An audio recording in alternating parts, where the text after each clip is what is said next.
आज हम सेहत के लिए बहुत ही फ़ायदेमंद ऐसा गुलकंद घर पर बनाएंगे।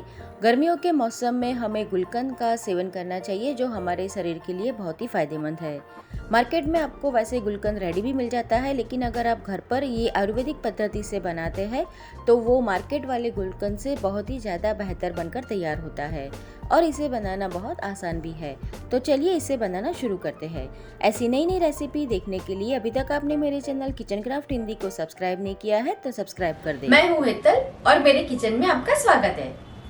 मैंने अभी यहाँ पर 1 किलो देशी गुलाब लिए हैं।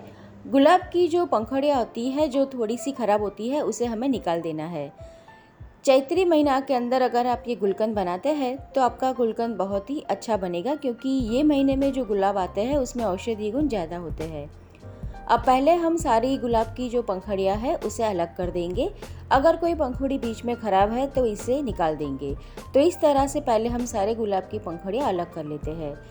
आप जब भी गुलकंद घर पर बनाएं तो जो देशी वाले गुलाब मिलते हैं उसका इस्तेमाल करें। उसके जो औषधीय गुण है वो बहुत ज़्यादा होते हैं। इतनी क्वांटिटी में से आपका 400 से 500 ग्राम के करीब गुलकंद घर पर बनके तैयार होगा। मैंने सारी पंखुड़ियाँ अभी अलग कर दी है। अब इसे हम पानी से अच्छी तरह से साफ़ कर लेंगे ताकि अगर कोई गंदगी है तो वो अलग हो जाए। इस तरह से पानी में डाल के अच्छी तरह से मसल कर पंखुड़ियों को हम साफ़ कर लेंगे। ये प्रोसेस करना ज़रूरी है क्योंकि मार्केट में से जब भी हम गुलाब घर पर लाते हैं तो उसमें बहुत सारी गंदगी होती है। अगर हम बिना इसे पानी से साफ़ करे गुलकंद बनाएंगे तो वो अच्छा नहीं बनेगा और उसके अंदर मिट्टी और भी कोई गंदगी हो सकती है। साफ़ करने के बाद उसे हम छलनी में निकाल देंगे ताकि उसका जो एक्सेस पानी है वो निकल जाए। पानी में से निकालने के बाद उसे हम एक कॉटन के कपड़े के ऊपर इस तरह से बिछा देंगे। घर के ही अंदर हमें इसे इस तरह से फैला के रखना है ताकि उसका जो पानी है वो अच्छी तरह से सूख जाए। आप पंखे के नीचे उसे रख सकते हैं। 1 से 2 घंटे के अंदर ही सारा जो पानी है वो सूख जाएगा और हमारी जो पंखुड़ियाँ है वो एकदम से ड्राई हो जाएगी। मैंने इसे अभी 2 घंटे के लिए पंखे के नीचे घर में ही रख दिया था। अभी ये अच्छी तरह से ड्राई हो चुकी है। इसके अंदर बिल्कुल भी मॉइस्चर नहीं है। तो अब हम आगे की प्रोसेस करेंगे। मैंने यहाँ पर गुलकंद बनाने के लिए ये जो धागे वाली मिश्री आती है उसका इस्तेमाल किया है। ये आपको मार्केट में आसानी से मिल जाएगी और धागे वाली मिश्री के नाम से ही इसे जाना जाता है। धागे के ऊपर इस तरह से क्रिस्टल फॉर्म में आपको मिश्री मिलेगी। तो पहले हम उसे तोड़ लेंगे। इस तरह से थोड़ा सा कूट लेंगे तो आसानी से वो टूट जाएगी।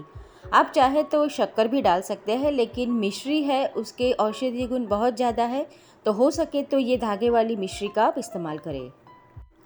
मैंने अभी सारी मिश्री तोड़ दी है। अब मिक्सर के अंदर हम इसे थोड़ा सा दरदरा ग्राइंड कर लेते हैं।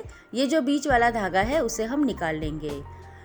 अगर आप गुलकंद खाते हैं गर्मियों के मौसम में तो आपको पित्त यानी कि एसिडिटी की कोई भी तकलीफ नहीं रहेगी।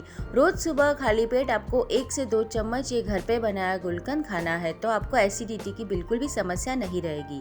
मैंने अभी इसे दरदरा ग्राइंड कर लिया है। बहुत बारीक पाउडर बनाने की बिल्कुल ज़रूरत नहीं है। अब हम एक कांच की बड़ी सी बॉटल लेंगे। इस तरह की बड़ी बॉटल ले जिसके अंदर आपका हाथ आसानी से जा सके। सबसे पहले नीचे हम मिश्री का एक लेयर तैयार करेंगे। इस तरह से मिश्री का एक लेयर तैयार करने के बाद उसके ऊपर हमें गुलाब की पंखुड़ियाँ रखनी है। फिर से मिश्री का लेयर करना है। इस तरह से हमें पूरी बॉटल भर देनी है। अब गुलाब की पंखुड़ियों को हम चाहे तो इस तरह से दस्ते से थोड़ा सा कूट कर डाल सकते हैं, या फिर मैं आपको एक और भी तरीका बताती हूँ। इस तरह पंखुड़ियों को थोड़ा सा कूट के डालने से उसके अंदर थोड़ा सा रस निकलता है ताकि हमारी जो मिश्री है वो अच्छी तरह से घुल जाए।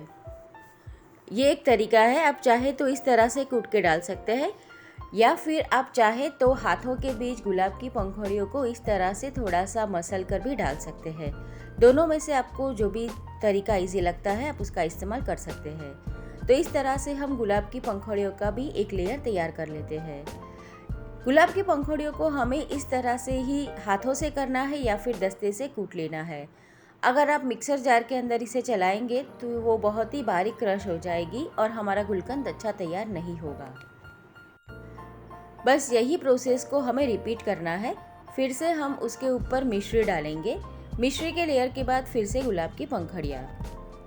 ध्यान रहे कि सबसे नीचे वाला लेयर मिश्री का और सबसे आखिरी वाला यानी कि ऊपर वाला जो लेयर है वो भी हमें मिश्री का रखना है। बस इस तरह से हमें इसे तैयार कर लेना है। जब ये तैयार हो जाए तब उसके ऊपर एक मलमल का यानी कि बहुत ही पतला वाला जो सूती कपड़ा आता है उससे हम इसे बंद कर लेंगे। और ये बॉटल को हमें धूप के अंदर रखना है 6 से 7 दिन के लिए। तो अभी मैं इसे घर पे ही रख रही हूँ।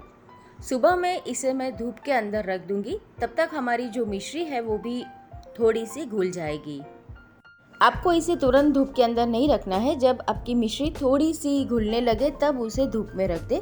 आप देख सकते हैं कि सुबह में इसका जो लेयर है वो काफ़ी नीचे आ गया है, क्योंकि हमारी जो मिश्री है वो घुल चुकी है।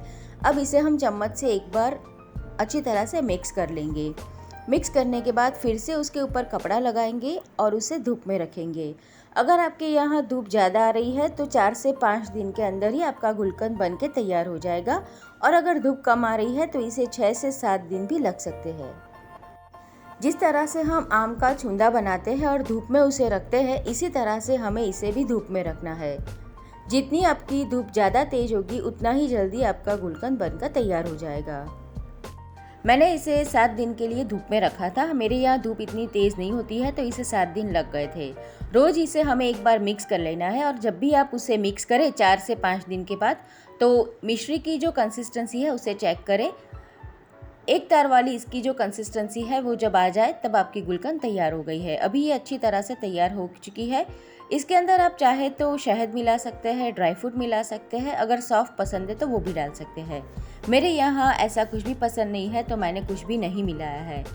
आप गुलकंद के अंदर से गुलकंद फ्लेवर वाला आइसक्रीम बना सकते हैं, गुलकंद का मिल्क शेक बना सकते हैं, या फिर कोई मिठाई के अंदर भी इसका इस्तेमाल कर सकते हैं। तो गुलकंद की ये रेसिपी को आप एक बार ज़रूर ट्राई करें।